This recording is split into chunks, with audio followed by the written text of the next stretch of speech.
You're listening to the Esoterics Podcast, hosted by Joe Figueres and Fioraliz Franco.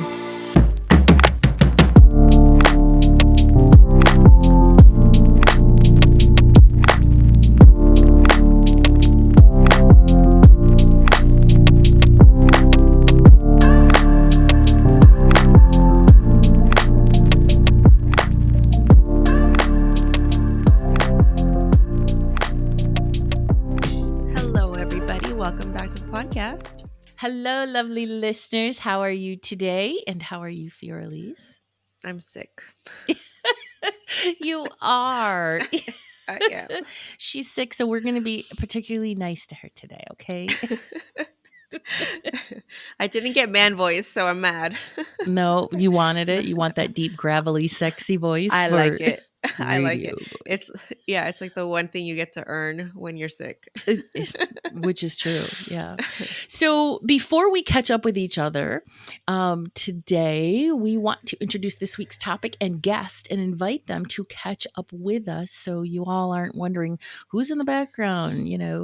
Most podcasts pre-record their opening and get into the intro when they have a guest, but we prefer a more real-time approach. Today we are talking with Medical Intuitive Tammy Russell, located in the Portland, Oregon area. Welcome to the podcast, Tammy. Thank you so much for having me. Thank you for joining us and to talk about all the cool things that you do. Yeah, thank you. Ask away. Wonderful. Well, we're going to catch up for a minute, so feel free to jump in and comment and laugh and all the good things. Absolutely. So yeah, what's going on with you, Fee? What's happening besides your being sick? How'd you get sick? What's that? What's that all about? I don't even know. I think we went out to dinner because we went out to dinner with a couple of friends, and then they were like, "Oh, we're just getting over something," and I'm just like, "You could have not come." Right. And you're not just getting over it if you're bringing that shit to dinner. Don't do it. If you're still displaying symptoms, you are still contagious. PSA.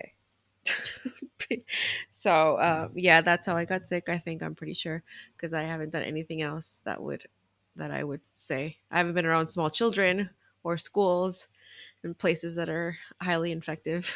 No. But when you guys go grocery shopping, do you wash your hands before you, like we did it during COVID when it was at the height of it? Do you still do that? When you used to like disinfect your grocery bags and right. stuff. Right. Yeah. I mean, I always wash my hands like as soon as I come home from whatever. Yeah, and even like the gym really grosses me out, so I always wash my hands like sweaty immediately, guys scratching themselves, touching everything, butts on everything. No, gross, right? Tammy, what about you? Do you like wash your hands when you get home from being out and about? Heck yeah. Yeah. I make my own sanitizer too, so I liberally spray myself with that after a grocery store experience. Sometimes I'll spray the shopping cart handle too with it. Yeah. I still use those wipes. I'm like, I don't know, because you're still hearing about people getting COVID. And I'm like, no, I'm not doing that again. That was awful. Absolutely awful. I'm not doing it again. Yeah, no. I feel like there are a lot of things that have changed for me, or at least my perception has changed of them because of quarantine and COVID. Being in enclosed public spaces like with a bunch of strangers like just freaks me out. Like I don't know how people still now do clubs and like crowded bars and stuff like that. It just it's an immediate no for me. I see it and I'm like, nope, not doing it. We were in Nashville a few months ago, earlier this year, and it was like a work trip, and then at the end of the work like the work night event or whatever, we had walked down to whatever the main street is in Nashville. We had gone to this, everyone wanted to go to this bar, and it's, gosh, maybe like 12 feet wide is like this whole place. Like it is tiny place, a two-story bar, and if I could remember the name, it's somewhere famous or whatever. We pull up and it is just packed with people, and so we walk up and I'm like, no, I have no interest of going in there. No, absolutely not. Immediately turned around. not doing it. Yeah, no. Even in the mirror room where Tammy and I read at Psychic Sister, I'm not a big fan because I like to open my readings with deep breathing exercises. And so it's like deep breath in, long breath out. And I'm sitting there going, am I breathing in there COVID? I'm not a fan. And so I don't know, lots more discernment, but I hate masks and I don't want to wear a mask everywhere. So Yeah. I've seen how gross people's masks get too. So it's like, there's some for some people, there's no protocol. Like they'd only work if they're fresh, if they're new, if you're not carrying around germs. So anyway, yeah, it's different. It's different. But other than this, no, it's been fine. We finally got like some really nice 80-degree weather out here. nice. It's been a It's not hot wonderful as balls. break. No. So I just been doing some gardening and just enjoying not having the AC on all the time. It's been great. So Yeah. other than that, We have beautiful weather here today too. We were just talking about that. yay. Beautiful.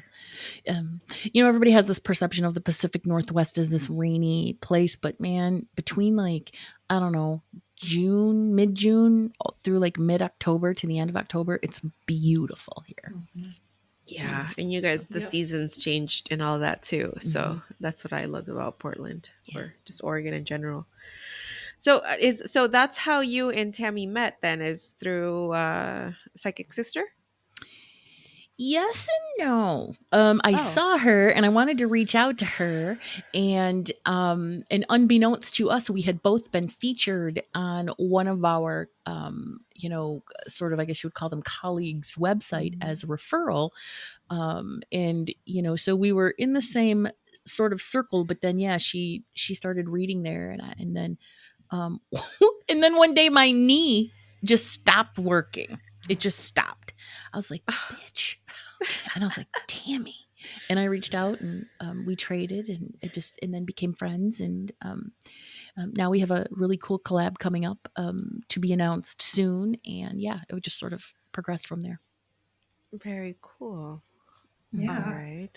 Yes.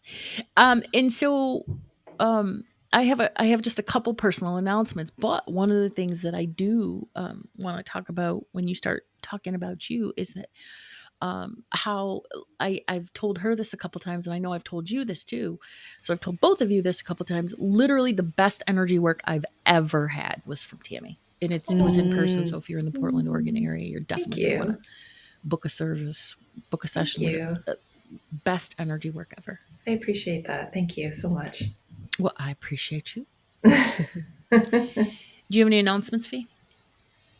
Yes, my Connecting with Ancestors workbook is now available. It is on our website. So if you go on esotericspodcast.com/merch, you will find it there, along with all our other merch that we sell as well.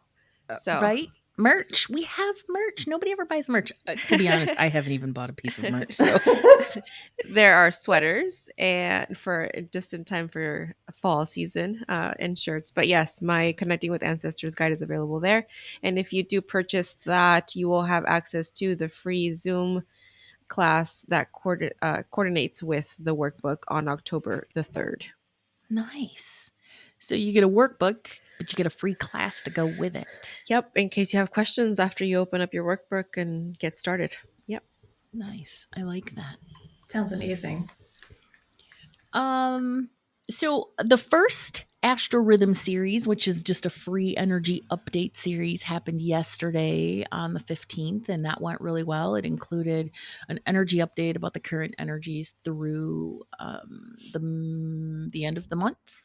And then we did a fun exercise using Akashic energy, and then we did a meditation, and people really loved it, and it was fun and great, and I was very excited.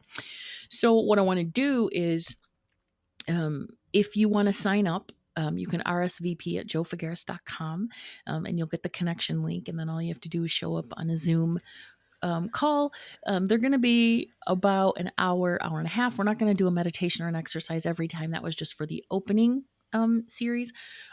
These are going to be more focused on this is what you need to know in order to best work with the current energy that's coming up for these lunations, new moon, full moon, because we're in eclipse season. But I did want to quickly go over something that I went over in that energy update yesterday, about what I think is the most important aspect of this coming eclipse phase. And when this episode drops, the eclipse is going to be like over, right? Because it's tomorrow. But you're still, well, I won't say that. The full moon eclipse will be over. We're still going to be looking at the new moon and then another full moon after that. And that's what the phase encompasses. And so I wanted to talk about something that's really cool about that. So it's actually an extension of the last Virgo Pisces eclipse series, going all the way back to March of 2014-ish through February of 2017. And so most people are going to be like, I don't know what the hell was happening back then. But if you keep track of that stuff like I do, like a nerd. But I do it because I like to track my soul blueprint. So when I went back and looked at it, I realized, holy crap, in 2014, I learned Reiki. And that was when I learned how to channel. And that was right before I had my major spiritual awakening. I've always been psychic, but this was like the big one. And so what's cool about this is that you're going to want to track those dates and see what was going on then and write those dates down and get out your old journals, whatever, because the next 2 years are going to be the next chapter of that 2014-2017 phase. So me being, like a soul blueprint sort of geek, this is sort of our up level. And if you remember, at that point, we were halfway into the 16-year Pluto in Capricorn transit, which had 3 stages: disempowerment, awareness, and then transformation. And then that transformation one is what we're currently wrapping up now, as Pluto moves into Aquarius permanently. So I'm going to talk more about Pluto and Capricorn in the coming weeks, and I'm going to offer a workshop, because in order for us to see where we're going, we first have to understand where we came from. And when you use this worksheet that I've created to sort of break it all down to see what exactly major life experiences and intuitive sort of breakthroughs and awakenings and transitions and all of those things, what happened in that entire phase of Pluto and Capricorn, you just have this amazing understanding of where you're now headed, because again, this is the second phase of that. And here we are stepping into another 2-year Virgo and Pisces eclipse season, which is what was going on in 2014 to 2017, to become sort of that higher version of ourselves, because it's at that 29 degree of Pisces. So honestly, it's just a really cool area to be, a really cool phase to be in. So I wanted to talk about that, mention that in case anybody was interested in learning more about that, diving into their own sort of transits and stuff. But that's what I was something I talked about yesterday. Another thing. Very cool. Awesome. Fascinating. I hope to be on the next one. I wasn't able to be on this one because I was too. You were sick. I was just trying to recover. I was trying to be ready for today. All right, Tammy. Okay, so I would like to know, how did you? So you're known as a medical intuitive. How did you get started doing medical intuition? Yeah, I mean, it was something I was always intrigued about, but I never really thought of myself as one until I was working as a functional medicine trained or integrative dietitian. And I was working specifically with people with autoimmune issues, gut health problems. Those were predominantly the patients I was working with, as well as all kinds of others. But I realized over time I was just downloading their protocols automatically without having to really think about it. And that included nutritionals and herbals, foods that they should eat, foods that they should maybe avoid. And then I was like, oh, that's really weird. Like, it's just coming to me. And I'm not really because normally, like before that, I would spend an hour fretting over every single vitamin, trying not to overwhelm people with tons of supplements, because it is, a lot of extra cost and It's a lot of work to get all that stuff. So I was trying to be mindful of that. But it was really fascinating to me when stuff just started coming to me automatically. And then I started doing more advanced energy healing classes, which I kind of began that journey in 2009, but was using it predominantly on my kids and my family. But I took more advanced emotional energy healing classes towards 2017 and 18. And then I decided, like, this stuff is way cooler than anything else I've been doing. And I want to do that. But it was really the pandemic and joining a Facebook group of like a colleague on Facebook that I had never met in person, but she was a Reiki master and a psychic medium. And she was also married to another psychic medium, and they started doing energy healings on people that joined their academy, and a lot of like archangel healing and really cool stuff, and teaching people how to channel, and that just blew my whole world wide open. And I was like, oh, like, this is so cool. And then I was able to connect more directly with like my spirit team. And I found out my grandmother was an archangel and she was on my spirit team, and they were going to be like my healers. And I became a Reiki master and a certified biofield tuner working with tuning forks. So that, it just totally gaslit me in that direction. I'm like, this is it for me. I don't want to do anything else. Like, this is crack. And I love it. So I really began functioning more in that capacity of connecting with my own spirit guides and asking for dedicated medical intuitive specialists to join my team that had certain types of specialties, and then connecting with them as often as possible so they didn't get bored and take off. Yeah. Okay.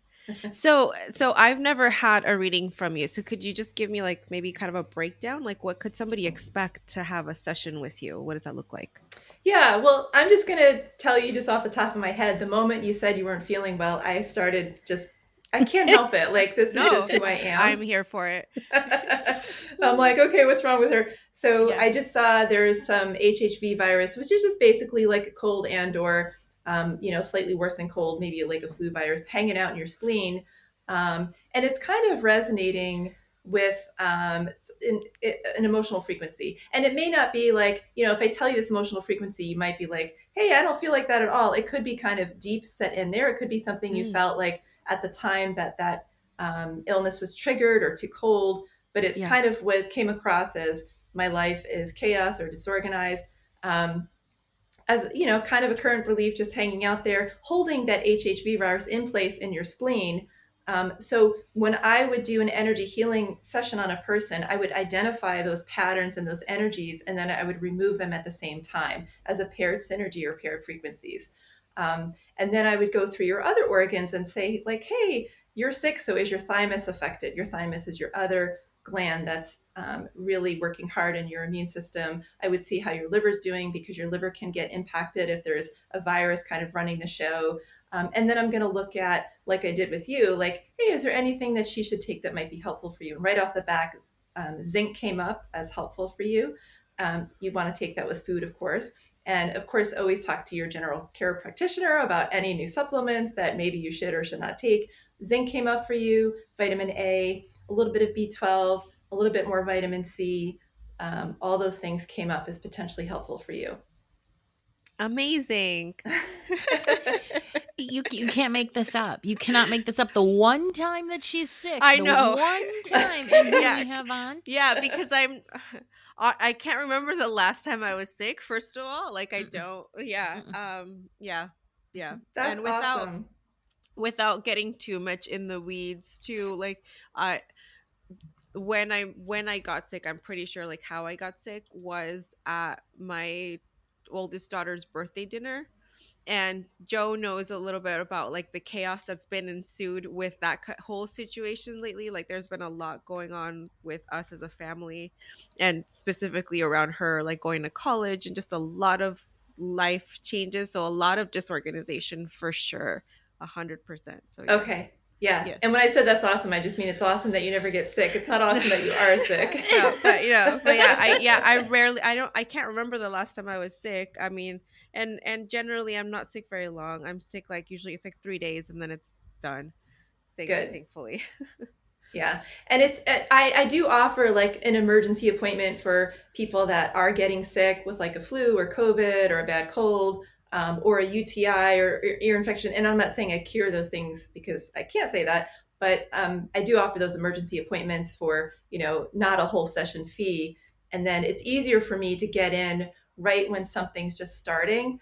Because if you had been sick for like, 3 weeks already, your immune system then starts to go down. So things get a little bit more heavy and it's a little bit more difficult to move that stuff. But in the beginning, there's a lot more success in just getting it out.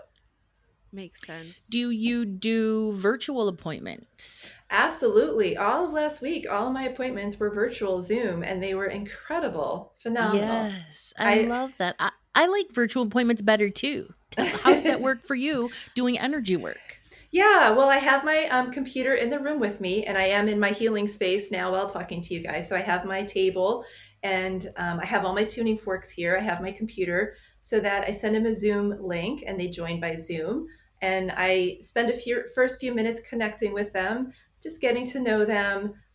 Even before I meet them on Zoom, I'm doing a little intuitive intake, if you will, going through all of our body systems. What is the major pattern that's affecting them or holding physical symptoms of illness in place? So I have a little bit of information already. But now that I'm connected with them via video, I can see them, talk to them, and then I go and I welcome them into my space, as if they're in the room physically. I have them lie down on the table. I connect with my spirit guides, and then we begin with a nice meditation to get their own system relaxed, because it's that relaxation that puts you in a better place and your body in a better place for healing. Well, I know your in-person session is spot on and incredible. I have physical body reactions that I just, I don't know. It's not that you don't ever have them, but like, my body was responding physically and having tingles and chills and cold spots and just weird things, right? But weird and weirdly wonderful things. So do people feel that during a virtual reading? Yes, they can for Yes. sure. I just checked in with a client that I worked with a few days ago at the end of last week, and she said she for sure felt an integration. She was more tired, so she gave her body some moment to rest, and she felt really good after the session. Like some people feel a little bit like, woo, like a little Yeah. woozy because they know they've had energy work. So she for sure felt those things. But I'm very careful for sensitive people too, because some people don't handle energy healing well because their systems are so unhappy that any little shift can cause discomfort. So I'm pretty mindful of, asking those questions, how sensitive are you? And then during this session, sometimes I'll just say, like, please let this be the most gentlest healing possible, and remove and release any energy that could be excessive in nature or could cause negative symptoms. So I really don't want the person to be in any discomfort afterwards. I'll always check in afterwards, at least I try to. And then I want the person to know, like the client to know, like they can tell me if something feels Michigan or off, and then I'll go back in and I'll balance that. Very cool. Wow. So I have a question for you regarding like that correlation between a sickness that is like a short-term sickness and how it relates to like what could be going on with a person energetically, like not necessarily like me, like you just said, like my cold, right? Like a cold and like some chaos or disorganization going on in the life, and how that correlates with ailments. Is that generally true for everything? I would say 90% of the time, there is Okay. some emotional frequency that is seeding the ground for illness to take place. And I didn't know that when I started this, because that wasn't the way I was taught how illness worked.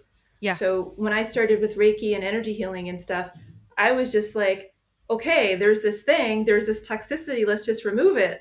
And Mm-hmm. it was my guides that told me, no, you have to look at the thought forms and emotions. And they told me to read the emotion code book, and they told me to practice that and to bring more of that in. And then what I learned from Acunect as an energy healing modality was all about core beliefs. And that was the sheet I looked at for you, because I knew that there was some kind of emotional frequency. But I'll always ask the question when I get a new client, is their issue promoting X, Y, and Z illness? Is it emotional or physical? Most of the times it's physical, because there is some kind of layer of toxicity that is promoting the pathogen that is causing their symptoms. But even that toxicity can have its roots in emotional frequencies and being held in place. So like me, for example, I had over 30 amalgams or silver fillings for nearly 30 years, which were over 50% mercury. So I was highly mercury toxic. And there was a lot going on with that. But there was also a lot of ancestral trauma and other things holding that mercury in place in my body. So it was just hanging out, not really wanting to go anywhere. Whereas I was like, get out, man. And it's like, no, I'm not going anywhere. And I was like, but I want you to leave. And it's like, give me the middle finger. I'm like, well, that's not cool. So, this is kind of how you figure out, like, stuff is, you need a sleuth, you need a detective, you need to find out, it's not just you have a dairy sensitivity. It's you have bad bacteria that's consuming the dairy, creating toxic bacterial waste products that are making you feel inflamed and sick from eating that dairy. And what's holding that bacteria in place and what else is promoting it? So I like to look at things from every angle. It's a total big puzzle for me that I absolutely love to dive into. Wow. Okay. That makes so much sense. So, because I know I've heard of people, because I'm personally lactose intolerant, but I wasn't always. I've heard of people that heal their gut to the extent that they can then have dairy again. Mm-hmm. Yeah, it depends. It depends. There are those cases where, yes, they are able to go back to having dairy once they exclude the food for X amount of months. I have seen that. People with more extensive gut health problems, however, that have a high degree of inflammation, their root cause may be persistent and it can take a while, like toxicity, for example. Toxicity, the presence of heavy metals or some kind of chemical is always going to fuel viruses and bad bacteria and even cause like parasites to hang out or candida. So those issues can be deeply rooted and it can take a while to remove that layer of toxicity that's in place, fueling the pathogen. So for them, it's going to be a little bit more than just avoiding the food for 3 months or 6 months. Right.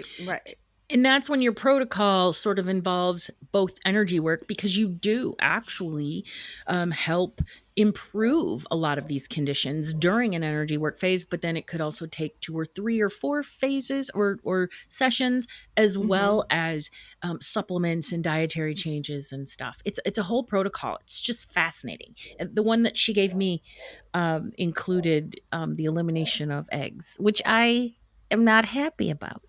I'm sorry. I know, right? It's hard. Yeah. So, but tell us, can you just, for purposes of just interesting general knowledge, what is it about eggs? Why? Because every time I see an egg, I'm like, damn it. I know. So, years ago, I did get into the whole medical medium literature by Anthony William because I was in a really bad place with my own SIBO or small intestinal bacterial overgrowth, and I was desperate. I'm like, what the heck? I mean, I was eating a raw carrot or an apple and my belly was painfully bloated and I couldn't eat for the rest of the day after that. And I was like, this is more than a demon. This is like really bad, something gremlin monster in my gut, and I don't know how to get rid of it. So I did look to his stuff, and I thought he was a little nuts because he was telling people to have such a restricted diet. But I was desperate at the time. I was like, I'll do anything. And I actually followed all that he said. I spoke to him on the phone. He told me exactly what to eat, exactly what to take herbal wise or nutritionally. And it was the first time in my life, I have to say, I followed somebody else's protocol to the T. And sure enough, like everything got better, like massively better. And I was like, whoa, that's pretty wild. I then became one of his practitioners and was giving the people in my practice his information. But it was funny because people then thought I was crazy. They're like, you want me to stay away from all these foods, like, and eat like this? Like, no, I like myself. I have an, eating disorder history, and this is going to reignite the whole thing. And I was like, oh, mental note, like, it's not kosher to just give every single person this diet. And he is trying to heal like 3 million people at once. So he's giving this templated advice. It's not personalized. So what I've realized is, his information is helpful, but you can heal using other modalities. And bringing other things in and personalizing his information, which is often what I do is, I might look at a dual extracted mushroom tincture and not something that's recommended by him at all, but I'm like, this is amazing. But what he said about eggs that I do believe to be true is that they've been used in petri dishes as a culture medium for decades to feed pathogens, you'll notice like there's egg parts or components in a vaccine because they're there to nurture the pathogen that's there. So they are used as that medium to culture and hold that pathogen in place. So pathogens know really well how to feed off of eggs as a food source. So any egg, even if it's duck, like the gold Buddha shouted out. I mean, it's not something you should consume if you're having a lot of bacterial issues. I often find that eggs are a culprit with many cases of heartburn too, intractable heartburn, really bad heartburn people have had for years. I'll do a medical intuitive session, and sure enough, like eggs usually come up, which I hate to say. I mean, eggs are delicious. They're fabulous. They're, you could do so many things with them. They're a great breakfast food. They're a great source of protein. So I hate telling people not to eat eggs. I do, but they do promote viral issues, which are behind, the wizard behind the curtains with autoimmune problems. They do promote a lot of bad bacteria. So I try not to tell people they can't have it, eggs, but it often comes up. So that makes sense, though. It's the raw protein sometimes too, because if you have them, like this, I wonder if that makes a difference between like how cooked it is, because we have a tendency to consume a lot of poached or raw, like over easy, and I'm sure that makes a difference. No, it too. doesn't make a difference, unfortunately. So, okay, the other aspect of this is your incredible intuitive abilities, your ability to channel and connect with your spirit guides and receive this amazing, information intuitively, aside from the medical. So do people just book with you for a straight, intuitive session to learn about things that are not medically Yeah, impacted? some of my friends do. I don't, I used to have that on my website. I don't anymore because it's something that I feel like I want to get way more into and practice more. For me, channeling, sometimes I feel like I need to put myself in the black room and wall myself off and be like, oh, okay, like let's get there. And I'll ask a question, and then sometimes I have to wait a few minutes. And I know like Daniel Scranton, I'll tell you, if you want a good laugh, I mean, I love him. He's awesome. But his initial um, the emotions he goes through to connect with his guys for channeling is wow, like unbelievably incredible. If you ever watched him channel, it's totally nuts. Like he makes all these noises straight out of like the Jetsons, the show. Oh, like boop beep beep boop boop. Yes. So I feel like maybe I'm doing it wrong. And the information is always good and it always comes through. But for me, like I want to practice it a lot more before I offer it as a service. But I do offer it as a service for clients that know me really well or they're friends with me. Or honestly, during a session, like the one I mentioned, I had the client a few days ago. She was an intuitive healer in her own practice. And my guides came right through and they were like all over her like white on rice. And they're like, she is a highly gifted intuitive. She's amazing at what she does. She has a soul of, they're telling me all this. And I'm just telling her, I'm like, okay, this is what they're saying. And they're giving her some, really good information and wisdom and tips. And I never know who that's going to come through for, who they're going to come to talk to during a session. I just don't ask. I just let it happen organically. Well, it's amazing. And honestly, as somebody who teaches intuitive development, you are fully capable and qualified to teach it now. There's no further necessary training. No further training is necessary. How you do it now is amazing. And I love that when I was lying on your table, you started at the root chakra, and then anything that pertained to my root chakra, the messages that came through, you were like, your guides are saying this, this, this, and this. And then you moved up, and then you're like, okay. And then in relation to your sacral, your chakra, this, this, and this, and this. So I just, in my personal opinion, as a professional intuitive, you need no further training. Oh, that's so sweet. Thank you. Amazing. Thank you. So I wanted to touch back on a little bit something that you mentioned about ancestral trauma. Mm-hmm. So does that relate at all to children that have like because I sometimes children get cancer, and I'm just wondering because I know with okay, just as an example, like I've seen certain adults, right, like for example, I have a friend whose mom has a heart problem, and with her, he's always talked about, he's like how it's not really a coincidence that she's suffered a really intense heartbreak in her life, and then also it, the actual ailment of having a heart that doesn't, that is broken in a way. But with children, and especially when they're so small, is that more of an ancestral thing that they're carrying around, or in your experience, what Yeah, have you seen? that's a great question. I mean, it can be physically and emotionally. So, every disease or illness is thought to be caused by toxicity and or pathogen. And the way I look at things is, yes, those two, but what's holding them in place? When I'm removing stuff off of people, patterns of like a viral thing, plus maybe heavy metals, um, it'll come to me like I'll get information like this is also in the lineage, and the Mm, ancestral energy is holding it in place. So then I'll know, okay, let's have the intention of releasing all the ancestral energies holding this virus in place. We can pass viruses on to the next generation. We can pass toxicity energetically and physically, and we can pass the ancestral emotions holding that stuff in place. yeah. So whenever a core belief comes up for somebody, just like it did with you, one of the first questions I asked is this inherited or current?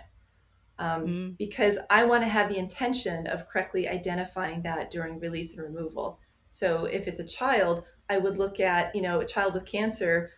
Is there a pathogen there? What is it? Is it a virus? Is it being held in place or synergizing with some kind of toxicity? And then what are the energies holding those things in place? Are they ancestral? Most likely because it's a child. So, what kind of ancestral energies are coming through the lineage? And then I'll go through a series of different methods to have the intention of releasing and removing that miasmatic susceptibility in the lineage, calling out those ancestral energies, identifying them, and then removing them. wow. Okay. Yeah, that's amazing. That would be such a powerful session for somebody to do. Yeah, they are, and it's good. It's always good to have follow ups.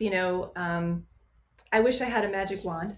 Right. And Right. you get the ball rolling with people, but it's good to just keep coming back. That's why I really think people would benefit if they worked with me in my program, my 6-week program, that they get full medical intuition report, they get follow-up visits.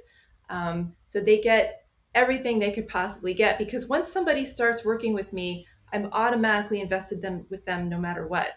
Hmm. So it's better to just have that, be nurtured like that for 6 weeks instead of just one session. Oh, Yeah. okay. And one session doesn't give it, truly does not give you the true benefit of your healing. I had one session and then literally my body was like, I need another, I need another, I need another. And then that second session was just as powerful. And there's more detail that came out. She Mm-hmm. told me that I had mold in my apartment. And my first response to her was, I knew it. Oh, Right. And I did not. When I'm in my bathroom, I can smell it. When the water's hot and it's running and I'm brushing my teeth or whatever, I can smell mold coming up from the pipes. oh And my then gosh. in the kitchen, I had like a pipe explode a couple years ago, and the water just sort of seeped down under the floorboards. There was no, I'm like, what happened to all this water? And then I called the company and I said, the water's gone. It went down into the floor. And they're like, oh, well. That's not And good. I'm like, No. then that means there's mold No. down there. So Yes. it was just this really cool sort of validation. Like, I freaking knew it. And I also, know that it's time to get out of here because I'm living in mold and now it's in my body. Yeah. Unrelated but related. I follow this guy on TikTok. His name is Inspector Guy, and he's an inspector in your area in Portland. And, yeah, and first of all, his videos are hilarious, but the amount of junk that exists in homes and that he points out, like mold or just like rotted foundations, just and these houses are still going for like top dollar in Portland, and it is incredible. And yeah, so if you follow him, he's hilarious, but also be weary of where you rent or buy a home in Portland, because there's a lot of just painted over, the landlord specials everywhere. Absolutely. It's the worst. It's really bad here. It's Yep. really bad. And Yeah. I'm not gonna name my management company, but they don't give a shit. They do not give a shit. They just Mhm. don't care. As if it doesn't cost them any money because you're not complaining. Oh well. Yep. Yeah. Yeah. So, Tammy, what is something I know it's hard to give like blanket advice, right? But when it comes to like nutrition and gut health, just kind of a general idea, what's something that you've seen that is probably beneficial for most people to apply or take a look at in their diet to Yeah, that's promote a good health? really good question. Because there's always the diet wars that are happening. You know, the people that have been paleo and they're keto or they're a specific carbohydrate diet for gut health. And then there's the people that, are more vegan, Mm-hmm. plant-based. And I have to say, I had severe gut problems for years and I've tried every diet under the sun. I became a GAPS practitioner. I did paleo for years. You Mm-hmm. name it, I tried it. Um, but it was me going back, and I was vegan for 12 years in my 20s, but it was me going back to that more plant-based, I won't say completely vegan, but more plant-based diet lifestyle that really helped me the most because now that I've had all those experiences and I've worked for 3 different lab testing companies, I can look at somebody's labs and I could see how unhappy their liver is. Because when somebody that already has some kind of illness or gut health problem, their liver is invariably drawn into it. The liver has to process and digest animal proteins and fats. So when your liver is already unhappy with a high unhelpful bacterial load, like bad bacteria, maybe there's parasites, candida, whatever, heavy metals, chemicals, viruses. So the liver's already in a place where it's stressed out. And then you're like, oh no, I need to do this keto diet or this high fat diet. I need to have all my animal protein because I'm going to wither away and die if I don't eat 100 grams of protein a day, which is total BS, in my opinion. So when they're loading all these animal foods on top of an unhappy liver that's already stressed, Ah. they're just making things worse because your liver helps your stomach to produce hydrochloric acid. It helps the pancreas to produce pancreatic enzymes.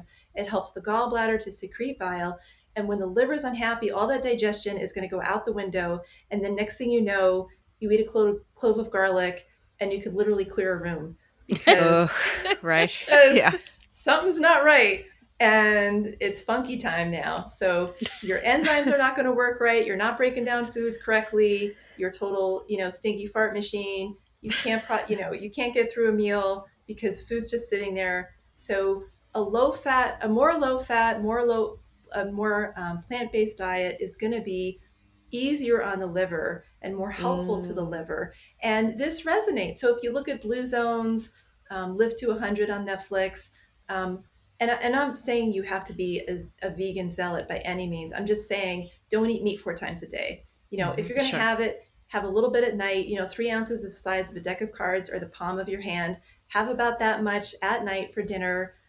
Don't make it too fatty. Don't have a lot of lamb or red meat or fried foods. Have maybe some white meat chicken, white meat turkey, seafood, fish. So make your meat lower in fat. Don't cook it in a ton of oil. Don't have a lot of chips and cookies and all that, ice cream. All those fatty foods when your liver's already unhappy, again, it's just more of an insult. So a lower fat, Mm. more plant-based lifestyle is what I've seen people achieve better health with over time, especially with gut health problems. Yeah. Yeah.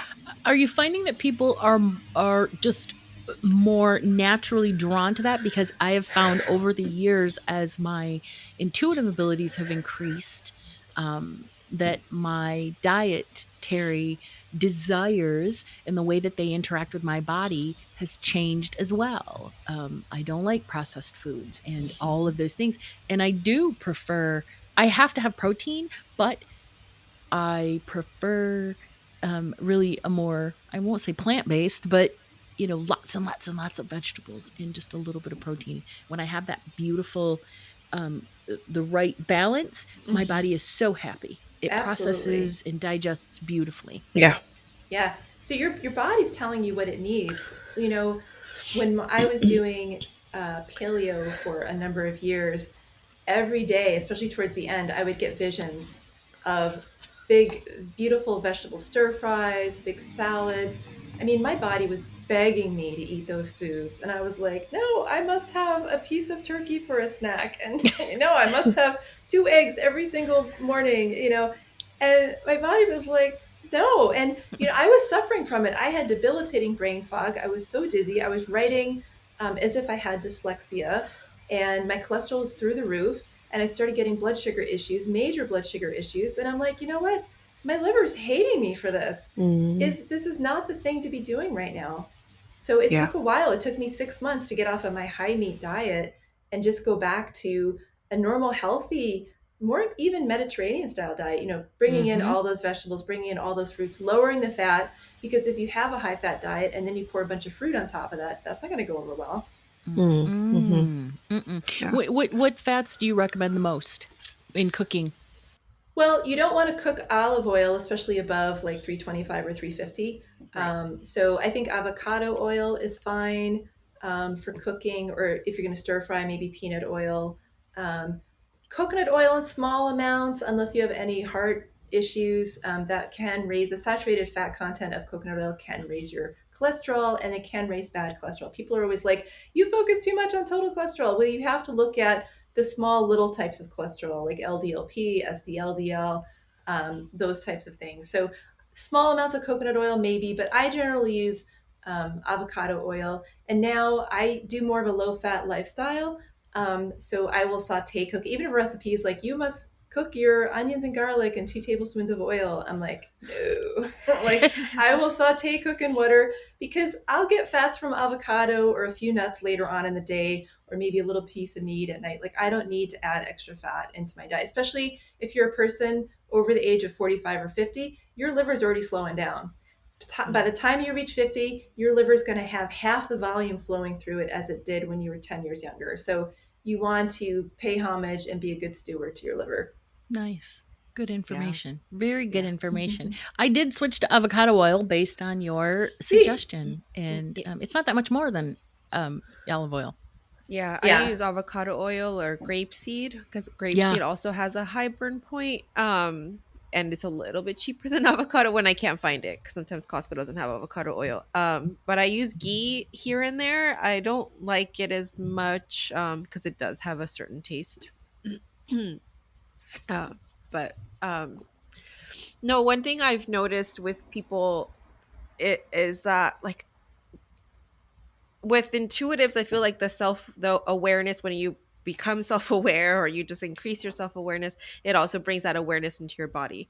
But then I also notice the people who don't have that yet, or haven't gotten to that point, there's a lot of that, like, mistreatment of their bodies. And Joe and I had this conversation a while back, because it didn't come to me until it was a few sessions where I was sitting with ayahuasca, and I'm sitting there, and the medicine's sending me all these messages and telling me all these things. And then my body at one point is like, what are we doing? Like, why are you doing this to us? Because it was, because ayahuasca is such a heavy medicine, and it is so much on your body, and so it was kind of mad, and so I was like, okay, let's talk. And we had to have a conversation about, okay, I'm doing, I had to explain to my body, like, this is why we're doing this, and this is what, this is what's going on. And then I was like, okay, well, while we're here, let's have a conversation. What do you not like? And then it was like, I do not like fried food. I do not like spicy food. Do not eat any more fried chicken. And I was like, okay, I get it, but also I need you to help me. Do not make me crave these things if you do not want me to consume them. And it was night and day. Like, I do not crave these things. Like, even my children will occasionally, they'll go and get, whatever, Chick-fil-A or something, and I look at it and I'm just like, no, that don't want any of that. Like, don't want any part of that. How do you see that correlates with people, like, awareness of their body, or even being able to communicate with themselves? It's so nuanced, and it is really just like you said, like, people that do more of the work of meditation and connecting with their own spirit team, they're much more likely to be in tune with their bodies and what their bodies really need. And they're able to just your body's going to show you or tell you it's going to make you crave something. And that there's a fine line with that too, because some people can have some really bad bacteria or candida, and it's like, go eat tons of, chocolate, peanut butter, and sugar. And you're like, oh, really? Okay, I'll go do that. And it's like, no, not a good idea. But it's weird too, because now you have this epidemic of eating disorders.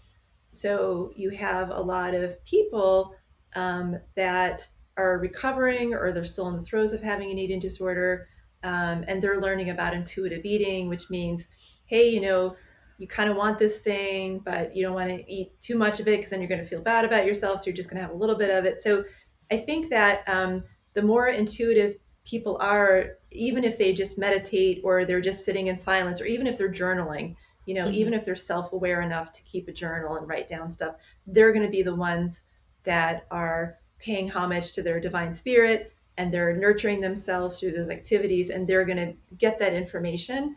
Whereas the ones that are more ego based, their lives are more like materialistic and hard work, and being right all the time, and being judgmental and attached and critical. They're the ones perhaps that are not going to be getting that information about what their body needs to feel better. Yeah. Yeah, it's a practice that you have to develop. I mean, when Fioraliz first told me that story about, the chicken, I was just like, to me, I was like, really? You can like just say, don't give me these, and it worked. And then I tried that in my own life, and my body all of the sudden started, giving me little signs. And so we've developed a conversation over the years. When I'm eating something that is processed, that is not going to, it's way too much process, the right side of my face will tingle. And I know my body's like, no. Or I'll get slightly nauseous if my body's like, no. There's another one, I'm not thinking of it right now, but I know darn well when my body says don't eat that. And so then I have to go, okay, well, why do I want to eat this, right? It's a whole process. Sometimes I'm like, screw you, shut up. I'm going to do what I want to do, right? Yeah. But other times I'm like, all right, fine. What do you want me to? And when I engage that, I find that I get very inspired, and my favorite meal, and the meal that my body wants more than anything, is always, every single time, roasted meat, which is why I say I have to have protein to some degree, right? But it's usually like lean roasted meat, and roasted root vegetables. That is just my favorite meal in the entire world. Fascinating. So Tammy, you mentioned that you work with, you worked with certain labs or different labs. Do you recommend sometimes for your clients to go do lab testing, or how does that work? Yeah, I mean, I've worked for 3 different lab testing companies that are more integrative and did functional medicine. And I was a clinical educator at those companies, where I would help practitioners and their patients understand and interpret the labs and what that meant moving forward. I can order labs right now in my practice if somebody really wants to see that. And that would be the condition where I would order it. If they're like, you know what, you're telling me I have heavy metals, but I don't believe you, or I want to see it, or I want to do the test. And that's totally fine. I will order that test. I know that in my experience, heavy metals are best tested with like provocation. They're not going to just be hanging out in your blood or pee. It's not like they want to just come out and show themselves to you. They're deep in tissue, so you have to provoke them. Okay. Yeah. Okay. That makes sense. No, I asked because like my son, he's 12, and all of a sudden he's just started with saying that all fruit makes his throat itchy. And he's been a very just fruit heavy kid like his whole life, just like will devour fruit, any kind. And all of a sudden he's like, oh, that makes me itchy. Oh, that makes me itchy. Everything. And it's just like the back of his throat is itchy. I'm like, I'm wondering if we should do an allergy test on him. Like, I don't know if it's just obviously his body's changing, he's going into puberty, but Okay. Yeah. Puberty is a time where, your body's doing this juggling act, but then puberty comes and it's a huge hormone hit. So the balls can sometimes drop. That means that's where some, kids might start developing headaches or acne, or something might start happening with their health, because this hormone surge is kind of changing the game, if you will. It's kind of shifting things. yeah. Yeah. And I've seen it with my daughters, and I try to, I feel like with girls, it's a little bit easier because I understand them, and I understand like the for female hormonal cycle. So I've just been telling them like eat a lot of root vegetables before your period, like try to release that extra estrogen out of their body. And so even to the point of giving them suggestions of like it's sweet potatoes, it's it's jicama, it's like all like just telling like you can eat this, this is another thing, and every single month. And do they listen? Like no. You have to spoon feed them at this point. Yeah, So I love that. So, Tammy, is there anything that you would like to leave our listeners with? What wisdom do you want to hit us with? Yeah, I would just like to say that there's a lot of frustration right now in patients looking for better care to find out, what's really promoting or fueling their issues. They wind up going to maybe like a naturopath or other alternative healthcare practitioner, and they walk away with a $600 bag of vitamins or supplements, not really knowing, if they're going to get better, and what they can do. And I talk to those people all the time, and they're dealing with resistant issues that they don't have the right information on. So I want to say to those people, like, the right information is there. It just needs to be identified. And once you identify it and you find out all the things that are promoting and feeding it, there's a way to, start your healing trajectory for real. And that's really my favorite puzzle thing about working with people, is just identifying those pieces, putting them together.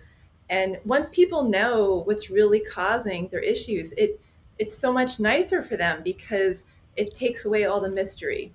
But yeah. there's a lot of frustration right now happening with modern medicine and even naturopathy and things like that. And it would be great to have relationships with those practitioners, because people can go and try all these different avenues to heal, but then I can be the last resort, and I'm okay with that.